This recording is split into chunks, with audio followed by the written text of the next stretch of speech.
Me pregunto qué vendrá de nuevo. Cada minuto una nueva pregunta. Sábado Verde. Menos juicios, más preguntas.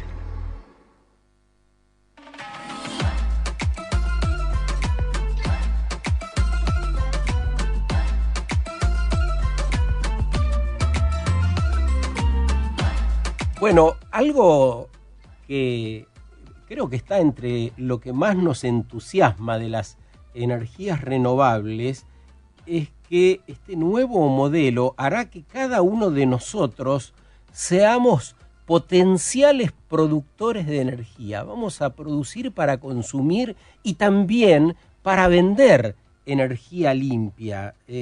Nos va a tocar muy de cerca, es lo que se llama generación de renovables distribuidas. ¿Qué cambia? ¿Cómo se produce? ¿Dónde vamos a ahorrar? Julián Tuchilo es ingeniero, especialista de energía renovable y miembro del Comité Argentino del Consejo Mundial de Energía.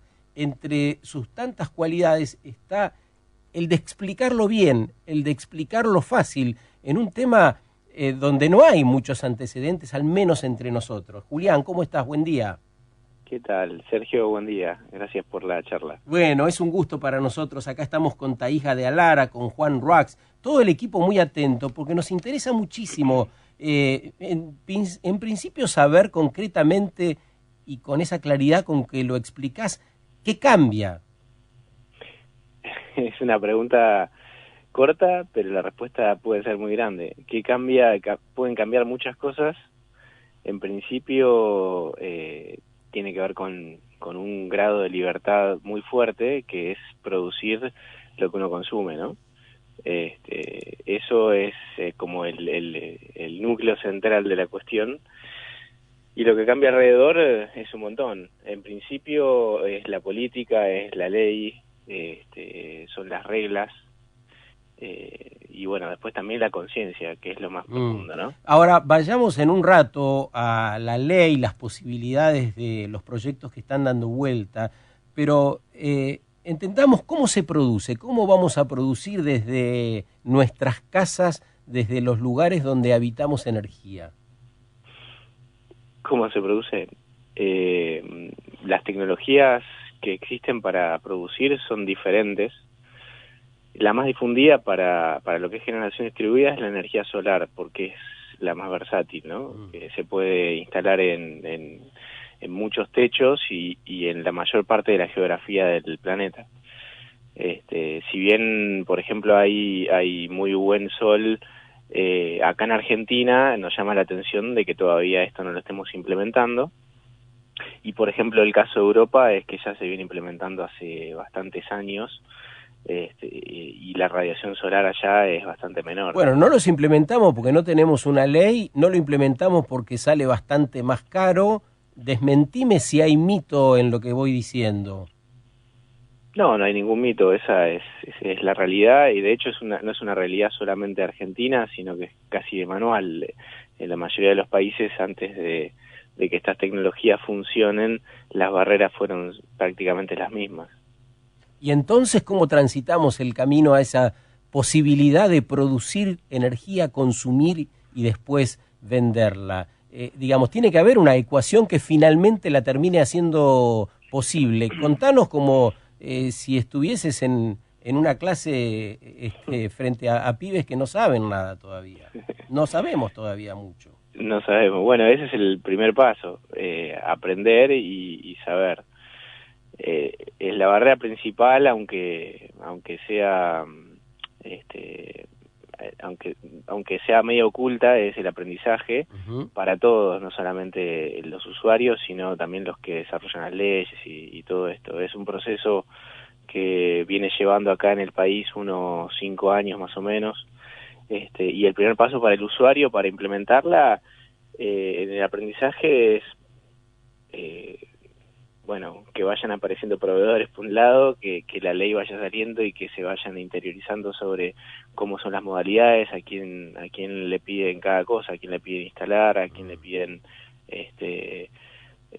o con quién celebran contratos para vender la energía y para admitir su sistema en su casa, etcétera. Después tienen todo el concepto de fondo de energía renovable, que eso es más para los tech técnicos o los que quieren interiorizarse en el tema de las energías renovables y quieren trabajar también en esto, que hay cursos por todos lados de distinta índole, desde cursos técnicos hasta cursos para profundizar Julián, más. Sí. eso es buenísimo, ¿no? Lo que dice Julián, la posibilidad de nuevos trabajos que va a entrañar lo que llamamos generación renovable distribuida, porque vamos a distribuir de otro modo, no del conocido hasta ahora. ¿Qué tal? Juan Roax te saluda, Julián. Hola Juan, ¿cómo estás? Mucho gusto. Lo que nos preguntamos es, ¿qué puede incentivar a los consumidores de energía a producir? O sea, hablábamos de que tal vez no es tan rentable esta inversión o que son más caros estos mecanismos, pero ¿cómo podemos incentivar a que esto, porque sin proveedores, o sea, sin prosumidores esto no va a funcionar? Entonces, entiendo esto de hacer cursos o capacitaciones, pero ¿cómo va a tomar un curso o una capacitación quien tal vez de primera movida no comprende bien lo que significa? ¿Cuáles debieran ser los primeros pasos para que se genere una red? Bueno, acá el gobierno tiene un rol fundamental. La red en general se genera con distintas acciones que la impulsan los gobiernos. Yo cuando hablaba de que es algo de manual, lo de manual es tema de implementación. Esto se genera con distintas iniciativas. En principio, bueno, la central es la normativa, y en las provincias donde está funcionando, por ejemplo en Santa Fe, el primer paso fue que la distribuidora admitiera en su procedimiento a que se conectaran a la red los usuarios con ciertas reglas que definió la distribuidora en ese caso. Después, como bueno, no era económicamente viable por distintos factores, el principal era el precio de la electricidad. Era más barato comprar la electricidad que generarla con su propio sistema, entonces los prosumidores no tenían incentivo para instalar los sistemas. En ese caso, entonces, la Secretaría de Energía Renovable de allá, de Santa Fe, creó el programa Prosumidores que fomenta la instalación de los sistemas pagando una tarifa más cara. Entonces, a los prosumidores que se instalen, por la energía que inyectan, le paga una tarifa que es bastante más cara, como 5 veces más. Igualmente esto es un incentivo económico, ¿no? Después, estos son como los comienzos del mercado para que el mercado trabaje con escala, y una vez que hay una masa crítica de proveedores y de prosumidores, estos incentivos, la idea es que vayan reduciéndose, y el incentivo va a permanecer como el genuino, que tiene que ser el cultural, instalar las cosas por conciencia y también por hábito cuando se genera la cultura, ¿no? Sí, me llama la atención que quizás de lo que uno puede pensar, o también por otros casos que se vio, que como el interés económico va más por el lado del prosumidor y no tanto desde las empresas, ¿no? De generación, que uno, cuando vos mencionaste un concepto que era libertad, ¿no? Que en muchos casos uno piensa que dar mayor libertad a la gente para generar, producir o consumir energía, uno lo primero que piensa es, bueno, se ven perjudicadas las grandes empresas. ¿No sería acá el caso? O sea, hay que tratar de demostrar que esto sea atractivo desde el punto de vista económico para el que es prosumidor. Gracias, Thais. Mira, esa es una de las grandes preguntas que le dio forma un poco también a la ley, que parte un poco de un montón de miedos de los distintos actores que hay en el mercado eléctrico hoy, que la gran pregunta es cómo se ve afectado mi negocio con esta innovación, ¿no? Con estas tecnologías nuevas. Muchas tecnologías que ya existen están empezando a competir con esto, y también estructuras de negocio como de las distribuidoras también tienen la interrogación de, bueno, hay tecnologías en mi red, cómo se gestionan. Lo más importante para despejar esas dudas tiene que ver con lo que decís vos, que no es un juego de suma cero, estas son innovaciones donde no ganan unos y pierden otros, básicamente. Es una innovación en donde pueden ganar todos, básicamente, y eso se ve mirando casos en otros países, por ejemplo. Lo que sí, eso está muy de la mano con cómo se definen las leyes. Si las leyes se definen de una forma o de otra, pueden generar fallas de mercado y que unos se beneficien por sobre otros, ¿no? Eso es algo muy delicado. Volvamos enseguida a nosotros, los prosumidores, pero citaba recién Julián Tuchilo, el ingeniero especialista en energías renovables con el que estamos hablando esta mañana, los temores, las expectativas de quienes hoy dan el servicio, los distribuidores. En esta semana estuvo en Buenos Aires Jesús Sánchez, de una de las empresas que están revoloteando en la Argentina, porque la transición está en marcha, todos vamos a cambiar. Él estuvo en la Asociación de Distribuidores de Energía Eléctrica de la Argentina, quienes dan el servicio ahora, frente a estas preocupaciones, dando una charla. Así que hablamos con él y extrajimos este fragmento. Es un cambio radical en la visión y por eso hablábamos justo ayer en una charla de ADERA de transformación digital para las empresas eléctricas, porque tradicionalmente el servicio eléctrico ha sido un servicio unidireccional. La empresa eléctrica genera y viene otra empresa y le compra esa gran energía y la distribuye entre los clientes finales, una sola dirección. Con la entrada de los prosumidores a ser parte de la cadena, el servicio se vuelve bidireccional y en muchos casos multidireccional. Entonces, el cliente se vuelve partícipe de la cadena. Entonces, vienen cambios e impactos en todos los procesos de la compañía. Vienen cambios e impactos en los procesos de cómo atienden a los clientes, cómo facturan, y allí es donde todos los temas regulatorios van a tener mucho impacto, porque todos estos nuevos modelos de negocio tienen que ser en el marco regulatorio y adicionalmente impactarán en todos los sistemas que le van a permitir a estos clientes tener precisamente esa información a la mano y bajar sus consumos. ¿Y cuáles son las preocupaciones en términos generales de un empresario que tenía un modelo de negocios determinado y tiene que cambiarlo de modo radical y rápido? Bueno, la primera es el tiempo. ¿Por qué? Mientras en Europa los países han tenido plazos de 15, 18 años y vienen trabajando en todo este tema de prosumidores y generación distribuida desde hace tiempo, Latinoamérica y particularmente Argentina va a tener que ponerse al día. En Chile hace poco acaba de salir una ley que le da a las empresas eléctricas 7 años para que conviertan todos sus medidores tradicionales en medidores inteligentes que permitan que los clientes tengan este control de sus consumos. Así que estamos hablando de muy poco tiempo, porque uno puede pensar que 7 años es mucho, pero cuando piensas que hay que invertir en tecnología, poner medidores, hacer el despliegue de todo este cambio en la calle con técnicos que tienen que ir a cambiar, invertir en nuevos sistemas, cambiar tus procesos, es poco tiempo. Así se preparan los distribuidores actuales y ellos esperan que cada uno de nosotros le vendamos la energía a estas empresas constituidas. Y esto es lo que me parece quiere decirnos Julián Tuchilo. Esto no es absolutamente democrático.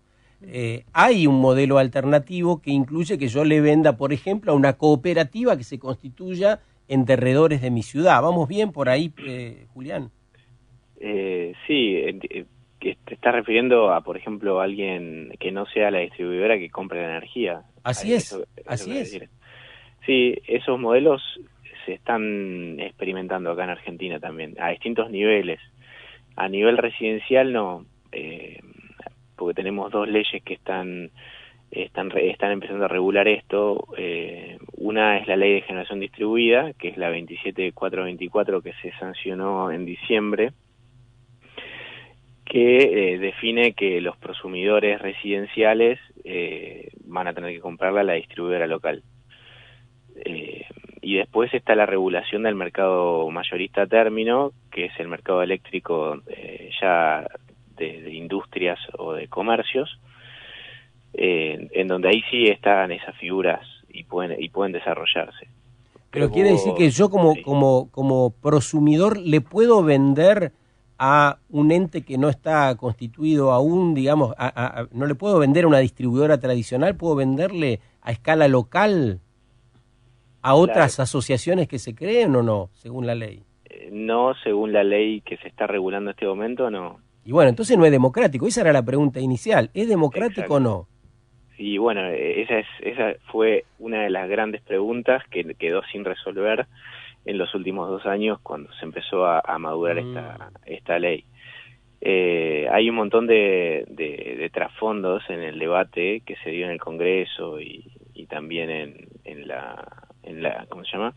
A nivel ejecutivo para desarrollarla. Y bueno, el tema central tiene que ver con cómo es la estructura del mercado eléctrico argentino.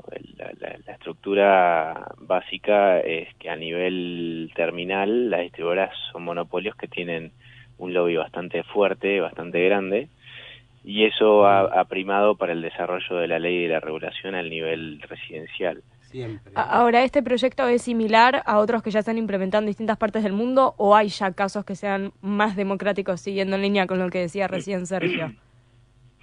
Es similar y los casos democráticos son contados con la mano en el mundo también, no son muchos, porque la mayoría de los sí, la mayoría de los países desarrollados, no todos, ¿no? Algunos tienen lo que se llama la desregulación del mercado de distribución, la tienen, otros no. Y por ejemplo, caso Alemania, caso España, son países donde sigue siendo monopólico. Caso, por ejemplo, algunos estados de Estados Unidos, como por ejemplo California, ahí llevan la vanguardia con este tema democrático. Hay empresas que compiten y compran energía, casos como por ejemplo Solar City o Just Energy, son empresas que, o sea, por más que exista una distribuidora local que mantiene la red, hay empresas que no tienen red eléctrica y sí ponen medidores y compran energía o venden energía. Son modelos bastante nuevos y son ejemplos mundiales, ¿no? Julián, si pensamos en la electricidad hoy, posiblemente muchos de los que están escuchando, nosotros mismos podemos llegar a pensar en mayúscula, escrito y hasta con un hashtag adelante, tarifazo. Sí. Ahora, cosas como estas, ¿no? La figura del prosumidor, generar más proveedores, ¿puede bajar el costo del consumo, por ejemplo, eléctrico? Sí, pero, o sea, te digo el pero porque toda implementación, todo sistema tiene un transitorio inicial. El sí es en un estado de equilibrio cuando uno habla de matemática y implementación. El transitorio inicial, obviamente vos te encontrás con un mercado con pocos proveedores, donde hay poca escala y obviamente los costos son más altos. A medida que se va implementando va bajando. Eso, punto número 1. Después, punto número 2, tenemos un mercado eléctrico con subsidios todavía, si bien sea el mercado. Entonces lo de los subsidios genera una distorsión adicional en donde uno ve que está subsidiando, por ejemplo, para que comience una tecnología nueva y en paralelo también subsidia la energía que existe. Entonces ahí se dan como contradicciones en donde la aplicación de distintos incentivos, o uno que ya existe y otro nuevo, no puede pervertir un poco el mercado, como de hecho ya lo ha sucedido durante los últimos 15 años. Y ahora esta las nueva no son completamente genuinas o como deberían ser. ¿Y esta nueva figura puede también proveer de energía eléctrica a zonas que tal vez hoy no están abastecidas? Sí, en realidad no hace falta para esas zonas, porque la figura de generación distribuida tiene que ver con cómo se conecta un usuario a una red. En este caso, donde no hay electricidad, no hay red, se pueden desarrollar redes o microredes en paralelo sin esta ley. Se hace un sistema renovable y se conecta. Básicamente eso se hace y se puede hacer sin ley. Sí. Muchas gracias, Julián, te mandamos un abrazo. Gracias a ustedes, un abrazo y buen fin de semana. Julián Tuchilo es ingeniero especialista en energías renovables y miembro del Comité Argentino del Consejo Mundial de la Energía. Qué tema complejo que es, con grandes perspectivas, pero muy complejo de comprenderlo porque tiene tantas variables en el medio.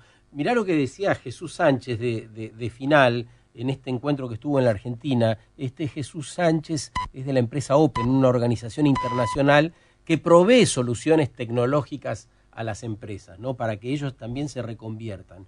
Pero hablaba de las exigencias del mercado actual, especialmente de la exigencia del mercado de los jóvenes, ¿no? Hay un recambio generacional.